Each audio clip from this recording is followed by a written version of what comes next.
good morning po. Dito po tayo ngayon sa Barangay Imelda. Swimming.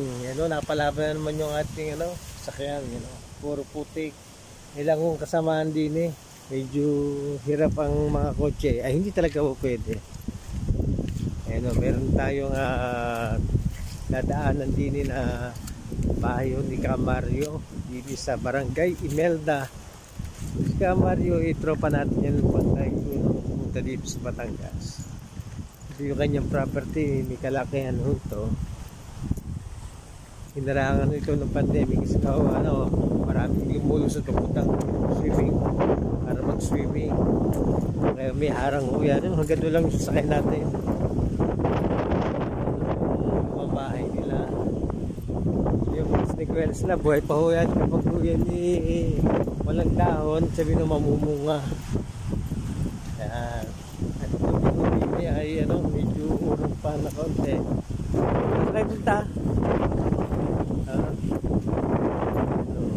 Baka mga palm tree. Pasyalan na natin dito magbisita. Kung gusto nang mag-swimming lang naman at hindi maselan, maglalakad kayo, hindi kagaya ng mamahaling resort ay talagang kompleto amenities. Kaya lang maganda ko tayo ng takot-takot sa labi. Pero dito rin lang tayo mag-enjoy, kakain, mag-hang out.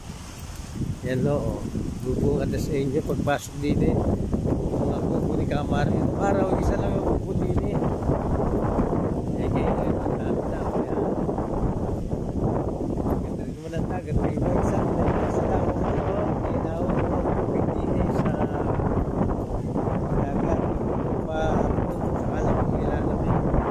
Kahit kung sa layo sa mga layo siguro po bilang tubig na pagkakot.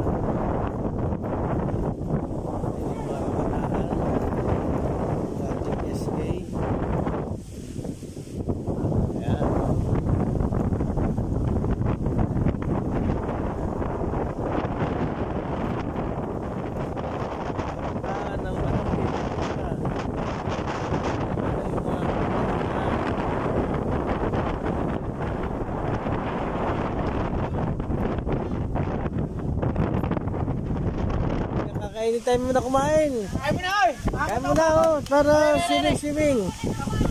Yan. Hello, hello.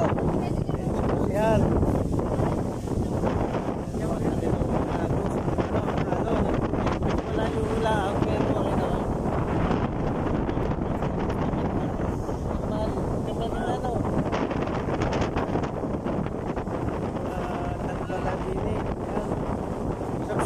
Sa aking channel mga Pino, para mapanood yung isang video naka-upload na ko.